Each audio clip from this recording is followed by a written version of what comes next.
Hello everyone, कैसे हैं आप सब। आई होप आप बहुत अच्छे होंगे। Welcome to our channel Nanak education point. Myself Heena Takkar. और आज हम बात करेंगे इंटरनेशनल बिजनेस के बारे में। जी हाँ, इंटरनेशनल बिजनेस का यूनिट नंबर 2 आज हम लोग स्टार्ट करने वाले। यूनिट 1 में ऑलरेडी करा चुकी हूँ, इंपॉर्टेंट क्वेश्चंस भी प्रोवाइड करा चुकी हूँ। इंटरनेशनल बिजनेस का अलग से प्लेलिस्ट बना हुआ है, वो जाके चेकआउट कर सकते हो। यूनिट नंबर 2 आज के आज ही समाप्त हो जाएगा। मैं सॉरी बोलना चाहती हूँ क्योंकि वीडियो थोड़ा लेट हो जाती है, क्योंकि बहुत सारे सब्जेक्ट और मुझे सारे सब्जेक्ट खुद ही कवर करने होते हैं। मैं काफी सारी यूनिवर्सिटीज कवर करती हूँ, तो थोड़ा बहुत ऊपर नीचे हो जाता है शेड्यूल। बट स्टिल आप लोगों के एग्जाम से पहले पहले वन शॉट में देने की पूरी पूरी कोशिश कर रही हूँ। कॉस्ट अकाउंटिंग भी चल ही रहा है। सो सेमेस्टर 4 वाले जो बच्चे हैं उनको टेंशन लेने की बिल्कुल जरूरत नहीं है। बस वो लाइक करे, शेयर करे, कमेंट्स करे ज्यादा से ज्यादा, और फ्रेंड्स तक अपने शेयर करे, ताकि जो हमें मोटिवेशन मिलता रहे। हम दिन रात आप लोगों के लिए लगे हुए हैं, ताकि हमारी मोटिवेशन जो है, आप लोग हमें मोटिवेट करते रहे। सो यूनिट नंबर 2 का जो नाम है वो इंटरनेशनल बिजनेस एनवायरनमेंट है। लेकिन इंटरनेशनल मैं आपको इस तरीके से एग्जांपल दूंगी, इस तरीके से ये पूरा चैप्टर समझाऊंगी कि आपको लगे ही ना ये आपका नया सब्जेक्ट है या फिर आपका ये नया चैप्टर है। सो देखो, बिजनेस एनवायरनमेंट हमने क्लास 12 बिजनेस स्टडीज के अंदर ऑलरेडी पढ़ रखा है, ठीक है। बट स्टिल मैं आपको बिजनेस एनवायरनमेंट थोड़ा सा बताऊंगी, बेसिक बेसिक जो हम लोगों ने ऑलरेडी गो थ्रू कर रखा है। और फिर मैं इंटरनेशनल बिजनेस एनवायरनमेंट पे आ जाऊंगी, ठीक है। सबसे पहले अगर मैं बात करूं बिजनेस एनवायरनमेंट की, लेकिन उससे पहले एनवायरनमेंट के बारे में बात कर लेते हैं, वातावरण के बारे में, ठीक है। कि environment is anything outside an organization which may effect an organization present और फ्यूचर एक्टिविटीज। की वातावरण क्या है, एक एनवायरनमेंट क्या है, कोई ऐसी चीज मतलब जो कि हमारे ऑर्गेनाइजेशन को कैसे इंपैक्ट करती है। एनीथिंग आउटसाइड मतलब ऑर्गेनाइजेशन के बाहर, जो कि हमें इफेक्ट करती है कहीं ना कहीं, या तो प्रेजेंट में या तो फ्यूचर में, ठीक है। जब हम लोगों ने बिजनेस एनवायरनमेंट के बारे में समझा था, तो बिजनेस एनवायरनमेंट क्या है कि the business environment is the surrounding in which business exist. ऐसा सराउंडिंग, ऐसा वातावरण जहां पे हमारा बिजनेस एग्जिस्ट करता है। क्या करता है, एग्जिस्ट करता है। सो बेसिकली हम फीचर्स पढ़ते हैं इंटरनेशनल बिजनेस एनवायरनमेंट के। तो देखो, चीजें वही हैं। बिजनेस एनवायरनमेंट जब हम ये पढ़े थे, तो बिजनेस एनवायरनमेंट यानी कि जो हमारा जो वातावरण है, बिजनेस का जो एनवायरनमेंट है, यानी कि मान लो ये कोई बिजनेस है। मैं एक छोटा सा एग्जांपल लेती हूँ। मान लो ये हमारा एक बिजनेस है, ठीक है। तो बिजनेस को इम्पैक्ट करने के लिए बड़ी सारी चीजें होती है। जैसे आप देखो, कोविड आ गया था। कोविड क्या है, वो भी हमारे बिजनेस को इम्पैक्ट कर रहा है। हमारा कोई कॉम्पिटिटर है, वो भी हमारे बिजनेस को इफेक्ट कर रहा है। कॉम्पिटिटर को हम ये थोड़ी बोल सकते हैं कि हमारी दुकान चल रही है तो तू भी भाई अपनी दुकान बंद कर दे, या जो सामान हमारे पास नहीं है वो तू भी मत रख। तो हम ऐसा नहीं बोल सकते। हम तो अपने आप को चेंज कर सकते हैं ना, अपनी पॉलिसीज, अपने रूल्स, अपने रेगुलेशन, अपना टाइम, अपना प्रोडक्ट, हर चीज हम अपनी चेंज कर सकते हैं। बट हम जो कॉम्पिटिटर है उसको नहीं बदल सकते। कुछ चीजें, कुछ फैक्टर ऐसे हम लोग पढ़ रखे हैं, आगे पढ़ेंगे भी डिटेल में, कि जिसको हमारा कोई भी मतलब योगदान नहीं रहता कि हम उसको ठीक कर पाए। जैसे कोविड है, कोविड ने बहुत सारे बिजनेसमैन का मतलब एक तरीके से बिजनेस बंद करवा दिया। सो कोविड एक ऐसी सिचुएशन थी जिसमें बिजनेसमैन भी, एंटरप्रेन्योर कोई कुछ नहीं कर पाया, ठीक है ना। तो इसी तरीके से मैं समझाना चाह रही हूँ कि बहुत सारी चीजें ऐसी होती हैं, ऐसे फैक्टर्स होते हैं जो हमारे को कहीं ना कहीं इफेक्ट डालते हैं। बट हमारा कोई उसमें, जैसे सप्लायर है, ये सारी चीजें, या जो इंटरनल जितने भी हमारे डिसीजन हो, उसे तो हम कंट्रोल कर सकते हैं। लेकिन जो एक्सटर्नल होते हैं, बाहर के होते हैं, जो हमें इफेक्ट करते हैं, जिसमें हमारा कोई योगदान नहीं। सो बेसिकली मैं आप लोगों को इंटरनेशनल बिजनेस एनवायरनमेंट का मतलब अब समझा देती हूँ। हमें बिजनेस एनवायरनमेंट तो समझ आ गया, लेकिन अब उसके आगे इंटरनेशनल लग गया। जैसे ही हमारी बाउंड्री, जैसे मान लो ये इंडिया है, इंडिया के बाहर जैसे ही कोई पर्सन है, कोई पर्सन इंडिया के बाहर जाके बिजनेस करना चाहता है, दैट मीन्स वो इंटरनेशनल बिजनेस एनवायरनमेंट है। और ये चैप्टर हमारा आपको पढ़ाने का रीजन क्या है, अगर आपको ये रीजन समझ आ गया, पूरा चैप्टर आसानी से समझ आ जाएगा और इंटरेस्ट भी आएगा। बेसिकली होता क्या है कि कोई पर्सन यहाँ से बाहर जा रहा है, यानी कि अपनी बाउंड्री को क्रॉस करके बाहर बिजनेस करने जा रहा है, या फिर कोई बाहर का पर्सन इंडिया के अंदर आके बिजनेस करना चाह रहा है, ठीक है। तो मैं इसका एक एग्जांपल देती हूँ मैकडोनल्ड्स का, ठीक है। जैसे उसमें आलू टिक्की है, तो देखते हो कि पहले ये जो मैकडोनल्ड्स है बाहर का ब्रांड है, तो वहां पे जो आलू टिक्की है बेसिकली, वो नॉन वेज टिक्की हुआ करती थी, ठीक है। लेकिन उनको अगर इंडिया के अंदर सर्वाइव करना था, तो वो वेज टिक्की बनाने लगे, ठीक है, जिसमें नॉनवेज कुछ भी इंक्लूड नहीं है, ठीक है। तो हम लोगों को बेसिकली ये चैप्टर पढ़ाया इसीलिए जा रहा है कि इंटरनेशनल बिजनेस जो होता है, जब हम किसी दूसरी कंट्री में अपनी बाउंड्री को क्रॉस करके जाते हैं किसी भी बिजनेस को करने के, तो उसका वातावरण हमें जानना होता है, उसके एनवायरनमेंट को जानना पड़ता है पहले, उसके टेस्ट, मतलब वहां के लोगों का ट्रेडिशनल कल्चर, पॉलिटिकल चीजें, एनवायरनमेंट, काफी सारी चीजें जाननी होती है, तभी जाके हम बिजनेस को कर पाते हैं। ये नहीं है कि इंडिया के अंदर अगर कोई ज्यादा वेज खा रहा है, तो जरूरी नहीं है कि बाहर की कंट्री में भी वो वेजिटेरियन बर्गर बिके या पिज्जा बिके। तो आप लोग एक एग्जांपल ले सकते हैं पूजा वगैरह का, कि हम लोग जब पूजा वगैरह करते हैं, तो कहीं ना कहीं हमारे को काले कपड़े पहनना मना होता है, या फिर लड़कियों को ब्लैक बिंदी लगाना थोड़ा सा अशुभ माना जाता है, ठीक है। तो ऐसे ही बाहर की कंट्री में हो सकता है कि जैसे अब आप देखते हैं क्रिश्चियंस को कि उनकी शादी व्हाइट कपड़ों में होती है, मतलब लाइक वो व्हाइट गाउन जो है वो वहां पे वेयर करती है, ठीक है, चर्च वगैरह में जो भी मैरिजेस होती है, या फिर जो इंडिया में भी हो रही है या फिर बाहर की कंट्रीज में जो हो रही है, तो वो डिपेंड करता है वहां के कल्चर पे, ट्रेडिशन पे, हर एक चीज उसमें आती है। तो बेसिकली वही है कि जब आप कोई बिजनेस करने जाते हो तो आपको वहां के सारी चीजों के बारे में नॉलेज होनी चाहिए। So basically international business environment के कुछ फीचर्स हैं, कुछ करेक्टरिस्टिक हैं जो हमें समझने होंगे। तो सबसे पहला अगर हम समझे, यहाँ पे लिखा है it is the sum total of both internal and external forces. यहाँ पर कौन कौन से फोर्सेस आ जाते हैं? दोनों फोर्सेस आ जाते हैं, यानी ऑल एक्सटर्नल फोर्सेस।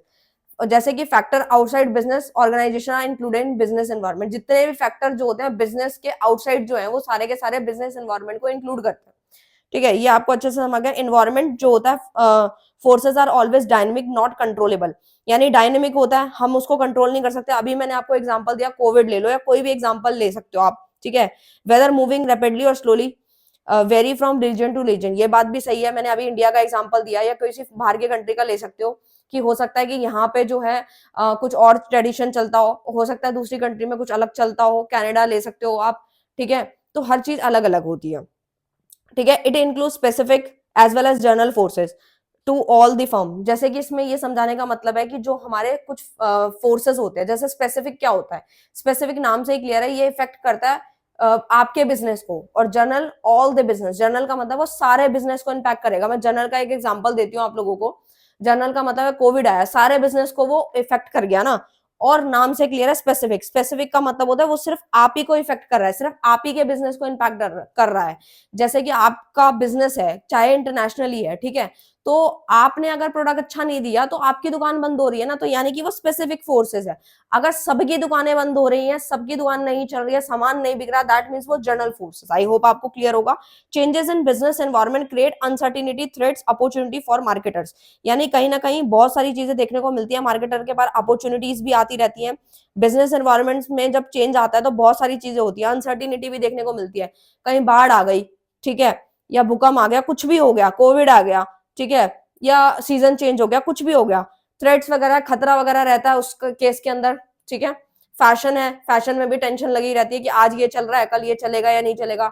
हो सकता है कि कोई इंडिया के अंदर रह के अपना फास्ट फूड का बिजनेस चला रहा है, मतलब फास्ट फूड की अपना रेस्टोरेंट चला रहा है, ठीक है, स्टिल वो अगर बाहर की कंट्री में जाकर, जरूरी नहीं है कि उसका जो प्रोडक्ट यहाँ बिकता है इंडिया में वो बाहर की कंट्री में भी वही बिकेगा, ठीक है। सो वहां के कल्चर, वहां का टेस्ट, प्रेफरेंस, हर चीज जानने के लिए ही हमें ये चैप्टर पढ़ाया जा रहा है कि आप बिजनेस करने तब तक नहीं जा सकते हो जब तक आपको नॉलेज नहीं है, ठीक है। आपको ये चीजें पता होनी चाहिए कि कौन कौन से फैक्टर हैं जो इन्फ्लुएंस करते हैं, ठीक है। आई होप आपको क्लियर है। नेक्स्ट पे आते हैं हम लोग। अब बेसिकली आता है एनवायरनमेंट की स्कैनिंग करना बड़ी इंपॉर्टेंट होती है। जैसे इसका एक कोड मैंने बनाया है ETCUT, ठीक है। E stands for environment influence different industry differently, T stands for to understand customer in a context, C stands for choice to manage the relationship, and उसके बाद आता है understanding the nature of the environment. ये वही चीज है जो मैंने आपको स्टार्टिंग में एक छोटे से एग्जांपल से समझाई ना। आप देखो चैप्टर कितना आसानी तरीके से समझ आएगा। तभी मैं आप लोगों को ना जब भी चैप्टर पढ़ाती हूँ तो बेसिक इंट्रोडक्शन ऐसा देती हूँ ना कि बाद में सारी चीजें ऑटोमेटिकली फटाफट फटाफट समझ आती जाएंगी। T stand for to locate strength, weakness, opportunity and threats. देखो कहीं ना कहीं इन्वायरमेंट की स्कैनिंग करना बड़ी जरूरी है। वातावरण की स्कैनिंग जब तक नहीं होगी तब तक हम चीजें नहीं कर पाएंगे। सबसे पहला ही नाम है environment influence different industry differently. भाई जितनी भी हमारी इंडस्ट्रीज हैं वो सारी अलग अलग होती है और वातावरण भी उनको डिफरेंटली तरीके से ही इम्पैक्ट डालता है। जैसे कपड़े का बिजनेस है तो वो अलग तरीके से, जैसे मैंने अभी आप लोगों को एग्जांपल दिया कि हो सकता है कि यहाँ के जो लोग हैं ज्यादातर क्या जीन्स वगैरह पहनते हैं, ऐसा नहीं है, शॉर्ट्स वगैरह भी गर्ल्स पहनती है, बट हाँ ठीक है जीन्स वगैरह ज्यादा कैजुअली देखने को मिलता है। हो सकता है बाहर की कंट्रीज में जो है वेस्टर्न ड्रेस देखने को ज्यादा मिल जाए, ठीक है।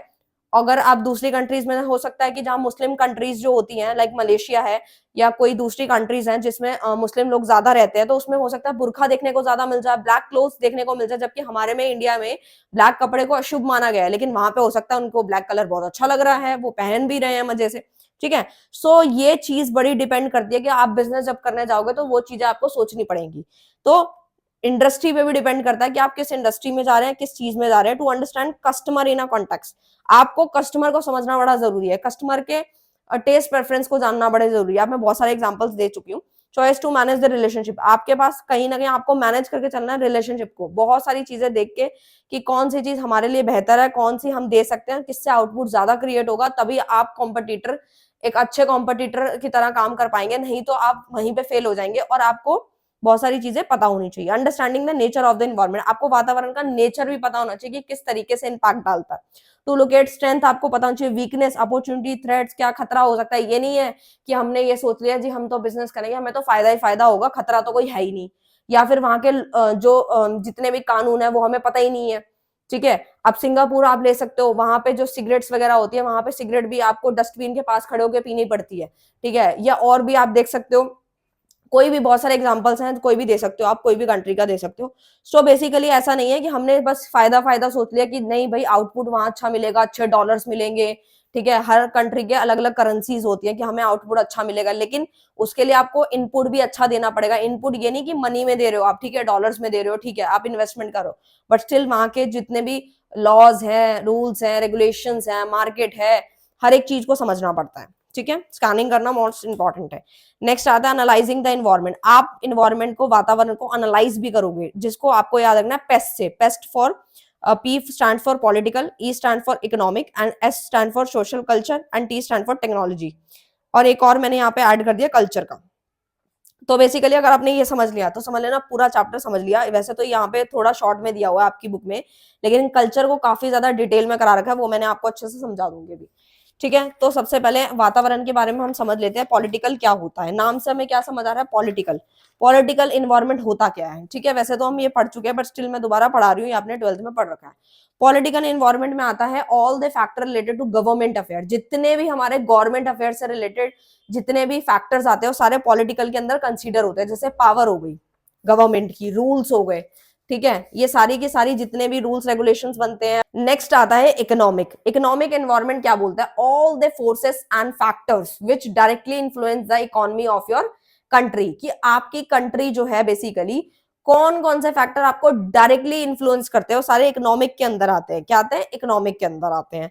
Next is social cultural. Social cultural से अगर हम समझे सोसाइटी, यानी custom, tradition, society, society in which businesses exist, standard of living कैसा है, टेस्ट रेफरेंस, मैंने अभी एग्जांपल दिया कि लोगों का जो रहन सहन है, खान पीन है, क्या उनको ज्यादा पसंद है, वो सारा सोशल कल्चर में आता है। नेक्स्ट इज कल्चरल, बिलीव्स हो गई, ठीक है, उनको कौन से गॉड में ज्यादा बिलीव है, या फिर रूल्स, वैल्यूज, एटीट्यूड कैसा है, जो रिच लोग हैं, पुअर हैं, उनको क्या चीज ज्यादा पसंद है, ये सारी चीजें कल्चरल के अंदर आती हैं। उनका लैंग्वेज, उनका रिलीजन किस तरीके से है, जैसे मुस्लिम है तो मुस्लिम की तरह वो अपने कपड़े पहनेंगे, क्रिश्चियन है तो उसके अकॉर्डिंग वो अपने गॉड को मानेंगे, ये सारी चीजें आती है। ठीक है, और जैसे इसमें मैकडोनल्ड्स का एग्जांपल मैंने अभी दिया था, वो इसमें आप कंसीडर कर सकते हैं। ठीक है, मैकालू टिक्की का ले सकते हैं। टेक्नोलॉजिकल नाम से ही समझ में आ रहा है क्या है, रिलेटेड टू टेक्नोलॉजी, यानी forces related to scientific improvements and innovation which provide new ways of producing goods and services। इसमें बेस्ट एग्जांपल मैं देना चाहूंगी नोकिया का। आप देखो कि नोकिया का फोन पहले कितना ज्यादा चला करता था, लेकिन आज के टाइम पे नोकिया को कोई पूछता ही नहीं है, डाउनफॉल में चला गया है। ठीक है, अभी तो आईफोन है और वन प्लस के फोन चल रहे हैं। तो नोकिया क्यों डाउन चला गया, क्योंकि उसने अपनी टेक्नोलॉजी को कहीं ना कहीं इनहांस ही नहीं किया। ठीक है, अपनी अपनी टेक्नोलॉजी पे काम ही नहीं किया, कुछ इनोवेशन ही नहीं किए। जब तक आप किसी भी इंडस्ट्री में रहते हो, अपने वातावरण को एनालाइज ही नहीं करोगे, आप सारी चीजें ले रहे हो, लेकिन टेक्नोलॉजी के मामले में अगर आगे नहीं बढ़े तो आप पीछे रह जाओगे। तो आपको टाइम टू टाइम इनोवेशंस करनी होती है। तभी तो हम बार बार वर्ड पढ़ते हैं। जब हम entrepreneurship and new venture planning पढ़ाती हूँ मैं आपको, तो उसमें मैंने काफी सारी चीजें पढ़ाई हैं कि इनोवेशन करना बहुत जरूरी है। जब तक आप इनोवेशन नहीं करोगे आप नहीं कर सकते। आप इसका एक और एग्जाम्पल भी ले सकते हो। सपोज आप बिजनेस, अब आप देखो, आप एक दुकान खोल के बैठ जाओ, ठीक है, आप पुरानी आइटम रख के बैठे हो, लाइक कोई गिफ्ट शॉप है, आप पुराने 15-20 साल पुराने आप गिफ्ट्स लेकर बैठे हो, कोई भी नहीं चलने वाला उसमें से। ठीक है, तो टाइम टू टाइम चीजों का इनोवेशन करना मोस्ट इंपॉर्टेंट है, और इंडस्ट्री को तो खास तौर पे। सो आई होप आपको अच्छे से समझ आ गया होगा, मैंने अच्छे तरीके से समझा दिया। ये लास्ट है टॉपिक, उसके बाद ये पूरा यूनिट समाप्त हो जाएगा, वो भी मैंने शॉर्ट में कराया है क्योंकि ये समरी है। फिर आता है होफस्टेड कल्चरल डायमेंशन की कुछ 6 कैटेगरीज हैं जो हमें समझनी है। 6 पे उन्होंने बात करी है, फिर इंडिया का भी इसी के अंदर एनालाइज कर लेंगे। Number 1 is power distance index. देखो, हम बेसिकली देखते हैं रिच और पुअर के बीच में जो गैप आता है, किसको लेके, इक्वालिटी को लेके भेदभाव आने लग जाता है। वेल्थ है, ठीक है। संपत्ति, अमीरों की संपत्ति ज्यादा होती है, गरीबों की कम होती है। वो बेचारा गरीब इंसान क्या करता है, कमाता रह जाता है और अपने खर्चे करता रह जाता है। लेकिन अमीर क्या करता है, एक से दो, दो से चार प्रॉपर्टी बनाता है, वेल्थ क्रिएट करता रहता है, एक पैसे से दूसरे बनाना, दो से चार बनाना, ऐसे करता है। तो कहीं ना कहीं जो पावर डिस्टेंस इंडेक्स है हमारी इंडिया के अंदर भी देखने को मिलता है। इनइक्वालिटी हम लोग देखते हैं ना, हम कहीं ना कहीं जब भी कोई भी, चाहे पॉलिटिकल साइंस पढ़ लें, कुछ भी पढ़ लें, लेकिन हमें एक्चुअल में रियलिटी अपनी पता है इंडिया की, कि वहां पे गैप देखने को जरूर मिलता है इस चीज को लेके, रिच एंड पुअर के बीच में। Next is individualism and collectivism. इसमें क्या होता है, जैसे कि नाम से ही समझ आ रहा है, यहाँ पे इंडिविजुअल की बात हो रही है।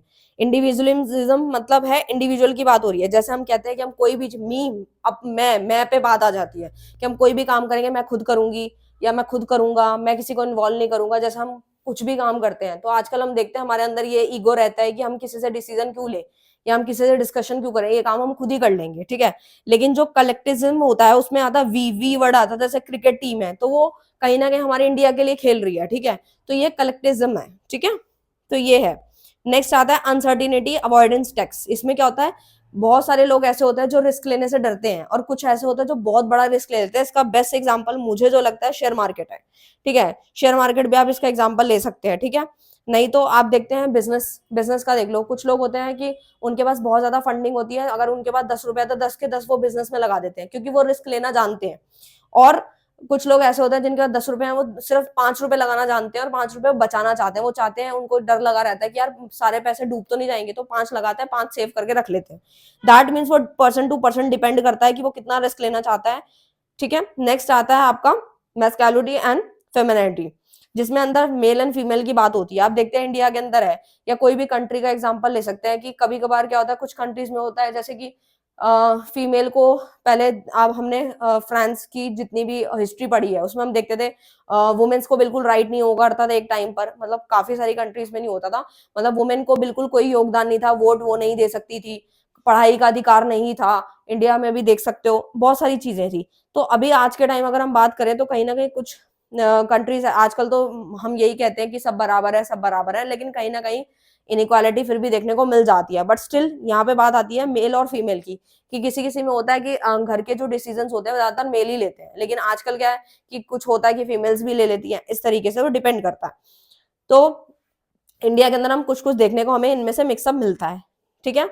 नेक्स्ट आता है long and short term orientation, जिसमें क्या आता है, जैसे मैं शॉर्ट टर्म की बात करूं तो उसमें क्या होता है, कुछ लोग होते हैं कि कम समय के अंदर ज्यादा पैसा कमाना चाहते हैं और कुछ लोग हैं कि लंबी इन्वेस्टमेंट करने के बाद ही आउटपुट कमाना चाहते हैं। जैसे स्टॉक मार्केट ले सकते हैं, इसमें कुछ लोग होते हैं सोचते हैं एक ही बार 10 लाख लगा दे और 10 का 20 बन जाए, तो वो शॉर्ट टर्म ओरिएंटेशन है। और लॉन्ग टर्म क्या है, कुछ लोग होते हैं शेयर खरीद के 10-10 साल 20-20 साल तक रख देते हैं। 20 साल तो मैंने ज्यादा बोल दिया, हाँ हो भी सकता है, बट होता है कभी कोई 8-10 साल के लिए रख दिया, वो सोचते हैं कि बाद में इंटरेस्ट आता रहेगा, उनको कोई टेंशन नहीं है, तो वो बेसिकली लॉन्ग टर्म है। नेक्स्ट आता है जो कि हमारा कहीं ना कहीं 1 2 3 पढ़ा दिए मैंने, 4 पढ़ा दिया, 5 और ये लास्ट है 6, ठीक है। इंडल्जेंस है एंड रिस्ट्रेंड है। तो इंडल्जेंस में क्या होता है, जैसे कि कुछ फैमिलीज में क्या होता है कि आपको किसी चीज की कोई मनाही नहीं होती कि आप कोई भी कोर्स करो, किसी से भी, मतलब मैरिज के लिए भी हर किसी से रेडी हो जाते हैं, कुछ भी है एज यू विश, मतलब बेसिकली कुछ भी कोर्स, कुछ भी मैरिज या किसी भी चीज का कोई रोक टोक नहीं है, कितने बजे आओ कितने बजे जाओ, तो मतलब बेसिकली इंडल्जेंस है। रिस्ट्रेन में क्या होता है कि आपको अपने हिसाब से जीने नहीं दिया जाता, जैसे कि आपको ये बोल दिया कि ठीक है कोर्स करना है तो हमारे अकॉर्डिंग करना है, शादी करनी है तो हमारे अकॉर्डिंग करनी है, तो ये रिस्ट्रेन हो जाता है। तो ये पूरे 6 के 6 यहाँ पे कल्चरल डायमेंशन है हॉफस्टेड के, जो उन्होंने यहाँ पे 6 कैटेगरीज जो हैं वो बताई थी, डिस्कस करी थी, जो मैंने आपको अच्छे से समझा दी, जो कि बहुत इंपॉर्टेंट थी। सो मैंने आपको पूरा का पूरा यूनिट इन शॉर्ट बता दिया है। अगर आप इसको और डिटेल में पढ़ना चाहते हो सो आप मुझे कमेंट कर सकते हैं, मैं इसके बाद अलग से प्लेलिस्ट बनाऊंगी डिटेल में, लेकिन ये समरी थी इसलिए मैंने आपको शॉर्ट में बता दिया और पूरा का पूरा यूनिट अच्छे से कंप्लीट कराया और इंट्रो अच्छे से पार्ट कवर कराया ताकि आपको आगे भी चीजें समझ आए।